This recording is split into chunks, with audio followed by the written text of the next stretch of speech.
So first we opened up with Nisi Poo said it's all good. We got time. I know that's right. That's the most important part right there. So we opened up talking. So wait a minute. Oh, welcome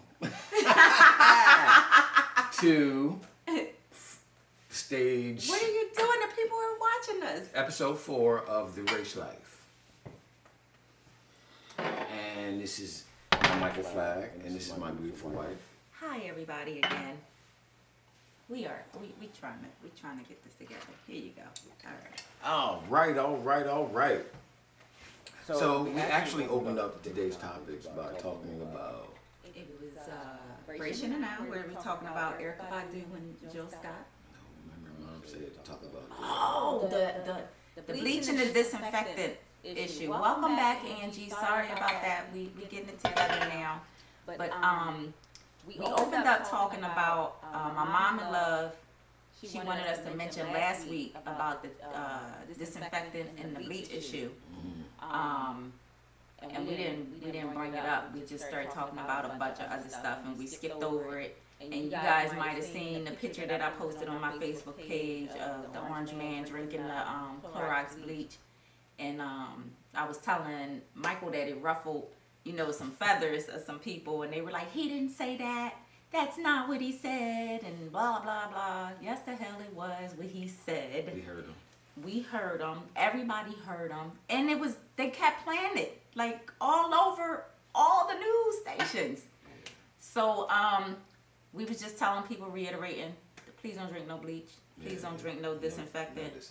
And, for the people that, don't want to see what I say on my page, stay the hell off of it. Bang. Unfriend or something. Unfriend, whatever. They don't want to though, because they want it. Like they want to see it. They want to see it. They want all of it. So yeah, they want to keep coming back for more. And for those who have been staying with us, again, we had some technical difficulties at the beginning, but we passed that. Yeah. We also wanted to talk about the Jill Scott, Erykah Badu. I wouldn't call it a battle. Don't say battle, because I've heard it was about to come off your lip. It's not a battle. It's a battle, babe. It's a battle? Yeah. Between when they say my versus, two girls? When they say versus, oh, that means battle. Okay, it's a battle. Who is here for that? Who is here for Erykah Badu and Jill Scott battle that's going down on May 9th? That's my little brother's birthday, so I remember the date, and I was saying earlier, I know, son, I can't pick a winner neither. I am going to definitely be in costume, some kind of way, representing both of them. I'm definitely going to have my sage, and my Palo Santo and my incense and all of that, amongst probably some other earthly things. But trees, probably like any leaves, trees, branches, bamboo, shoots, roots, weeds. All right. Mm-hmm. But I don't know. I'm feeling like I want to get dressed up like for this to represent them. Like I want a wig. I want like the big bamboo earrings. Like Jilly from Philly. Like I want all of that. So you can't pick a side. I'm gonna be on both sides. Like whoever I'm dressed for at that moment, that's whose side I'm gonna be on. But if the other one come with some fire, then I'm gonna have to switch over real quick. So it's gonna be kind of interesting. I can't wait to see that. Okay. I cannot wait. How you feel about it? I'm gonna just be there watching. Watching me? Yeah, rooting you on, sugar. Can you do my hair for me? Yeah. You know what we're gonna do for that night is we're gonna actually have maybe a date night. It's when night is it? March? It's the 9th, but I don't know what day that falls on. Okay. So, but we probably not gonna be doing nothing. Yeah, so. Exactly. So if we have a nice group watch, and then a watch party. A watch party. And then we get together and talk about it. That'd be kind of hot. That'd be dope. That'd be dope. That'd be real dope. Because that whole scene is going to be dope that night. So, yes. Yeah, let's keep your eye on Yes. that. Let's keep your eye. I'm here for all of that. All right. I guess I'm here too. Yeah. Yeah. So the next thing we actually wanted to glance over real quick was before you go into business with a partner. If you want to go into business with a partner. Yeah. Mm-hmm. You better be real sure on who the hell that partner is. Not the person that showed up to represent themselves at the first meeting. What's funny is that's why I tell Sonya Hubbard that I don't like doing interviews and Angie at the salon because I feel that people are not showing up with their true authentic selves. They're sending their representative in there, and I don't want to talk to them. They want to by the time they're in the salon about week 2, 3, that person's going to start showing up. That's who I want to talk to. So this is the same thing that you're referring to when you're saying they sitting there repping there. Yeah. We've had so many instances where we had a vision and we needed, not that we wanted to have a partner, but it was a requirement to have a partner.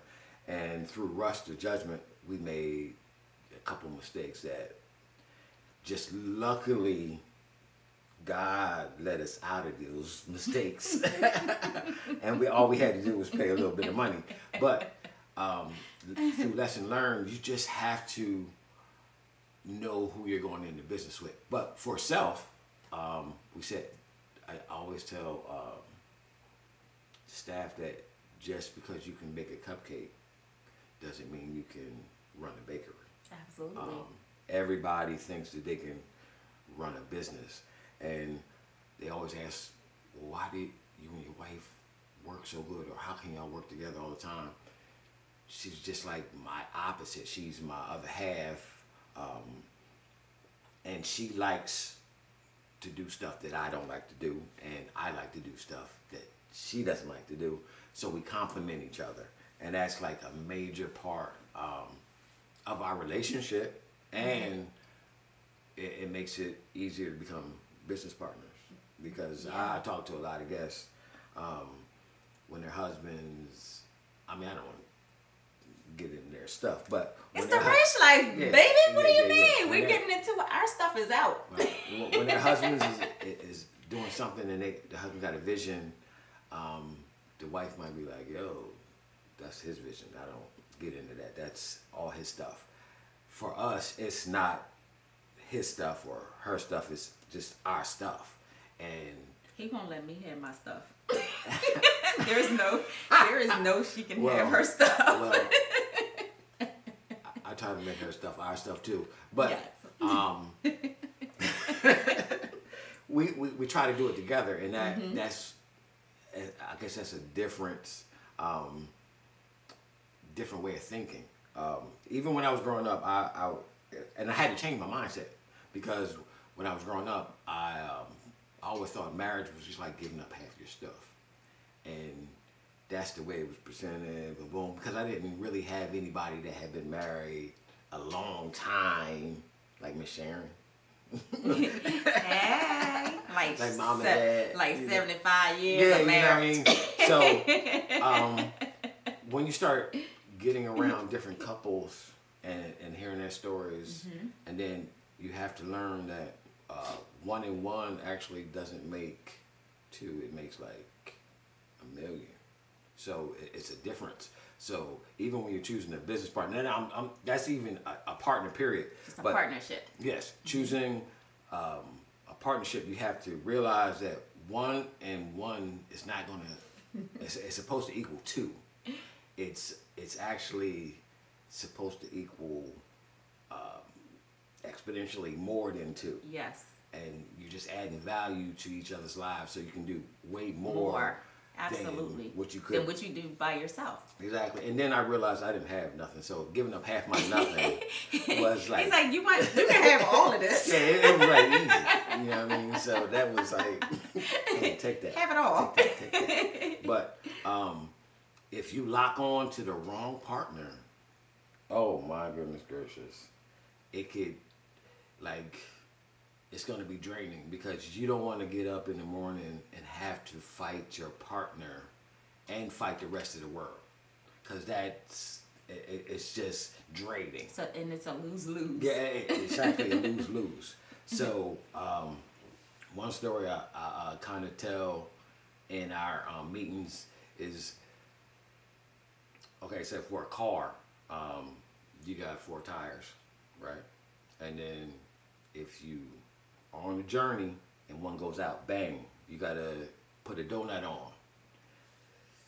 The donut is very important at that time. It's like very important. But you can't go a long distance on the donut. The donut is just supposed to get you to the next place. Yes. If you don't change the donut, then you're gonna probably end up with a problem. But once you get like 4 good tires, or how many good tires you need to start you on your journey, like our team, then you can go in that. You can put them on, and you can go in that direction. Ride it till the wheels fall off, there you baby. go. All right, that's different. Right. That's when you know you got something special. Right. So when you and I know for us and what we experience, we have a couple of different business ventures, and this did not happen in the salon, so don't think that, y'all.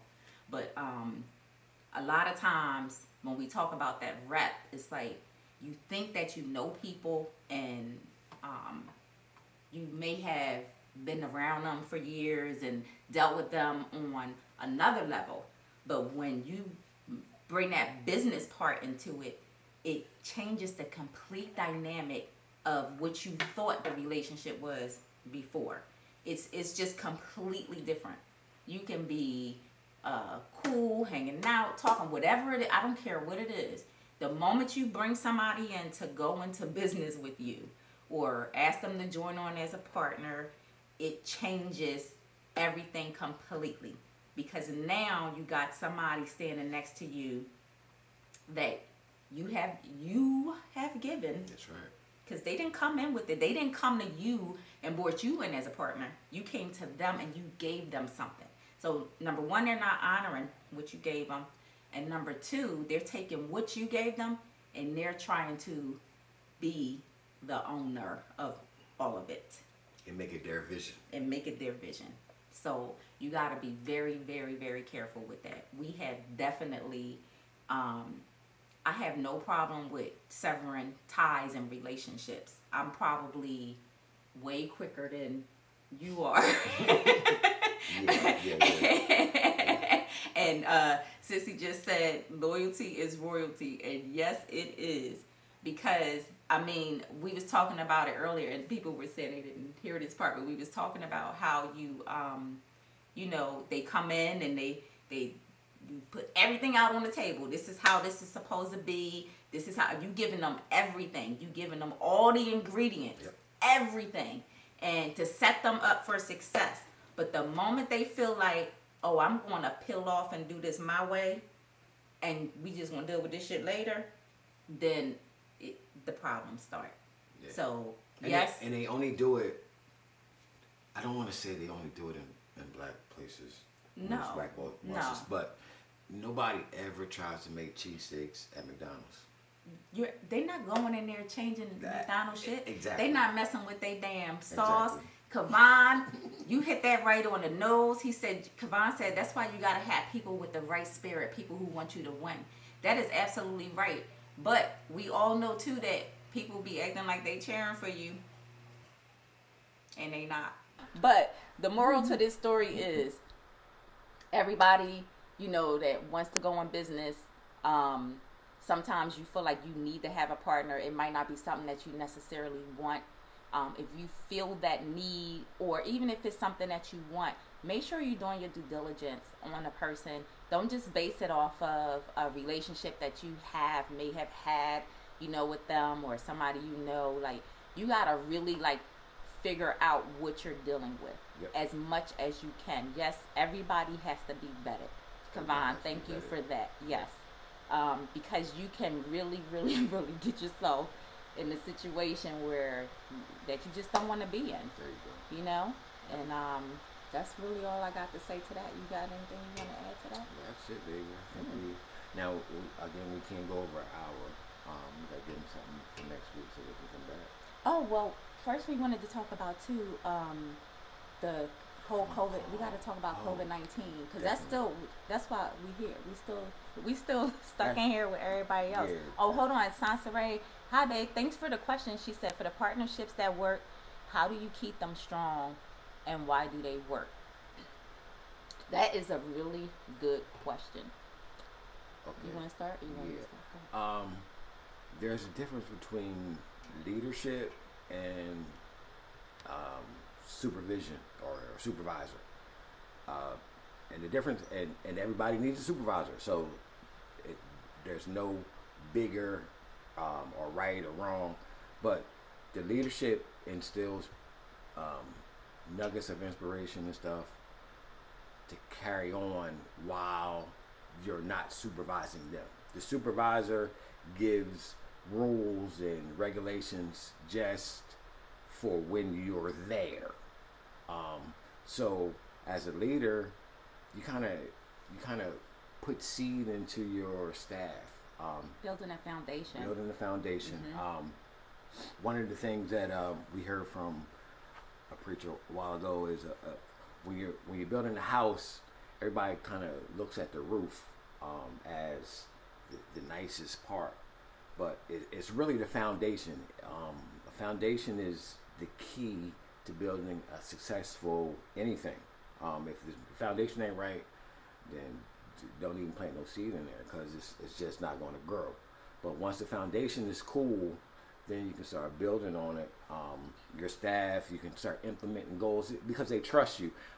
Relationships are like so big in this service industry that you have to like expand on them. So whether it's classes or you're trying to invest in the growth of all your staff, and that makes a change. Yes, and the piggyback off of that, I think once you, Sansaray said, and like, why do they work? And I think once you do all of that and you have a very sustainable foundation, that respect that is developed within that, I think that's what makes it work a lot as well, because they develop a respect for you, you develop a respect for them as well. It's not like, well, you know, I'm this and I'm that and you're down here and I'm up here. It's no, I respect you, you know, and we want to do this together. When you have the people that, you know, they're in it for themselves, it's never going to work.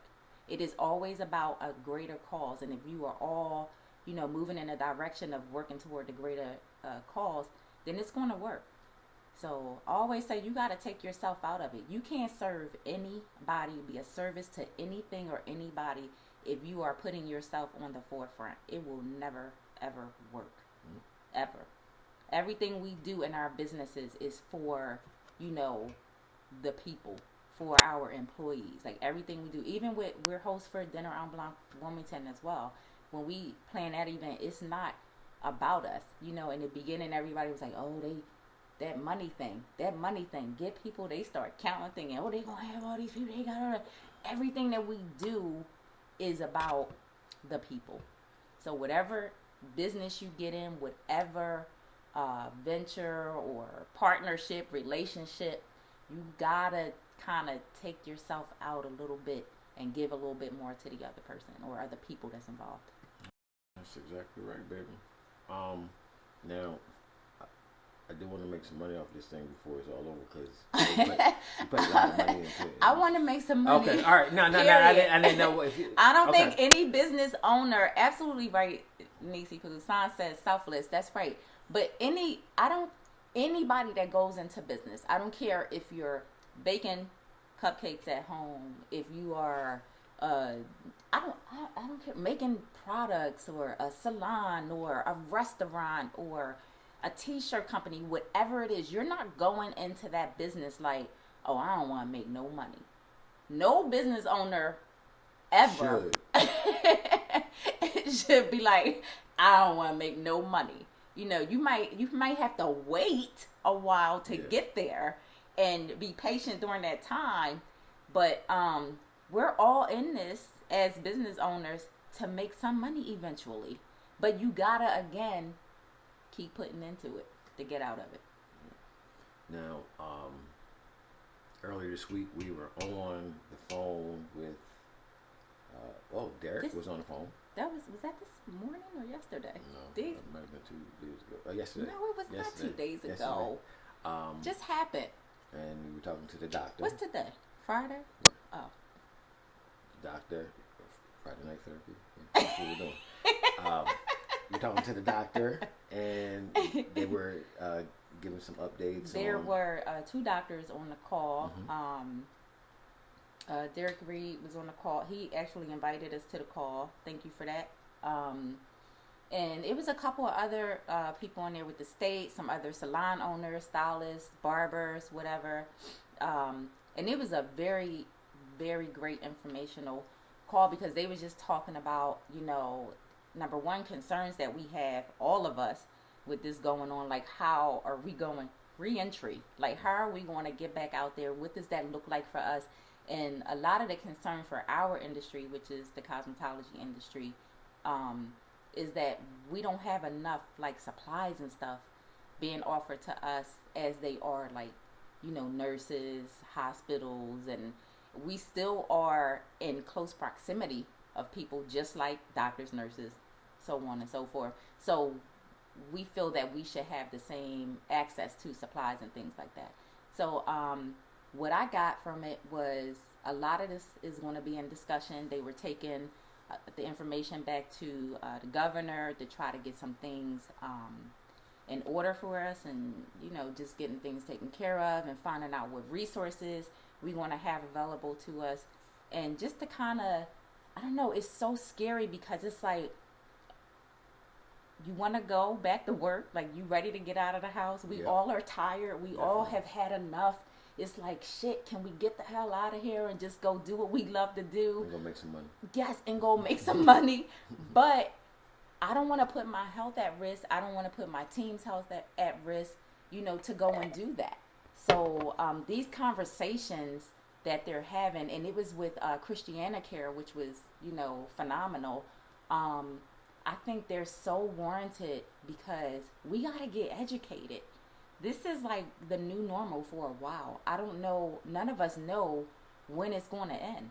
I just saw on the news before I came down here, they were saying like it's going to take 70% of the population to get the virus in order for it to be, done. Like what? 70%? Like who has time for that? So, I mean, just getting this information and, being able to share it with other people and share it with our team is very valuable. And it was just a great, great call, like, overall. I always said that, like, if you have your license, right? The licensing department in Dover, Department of Regulation.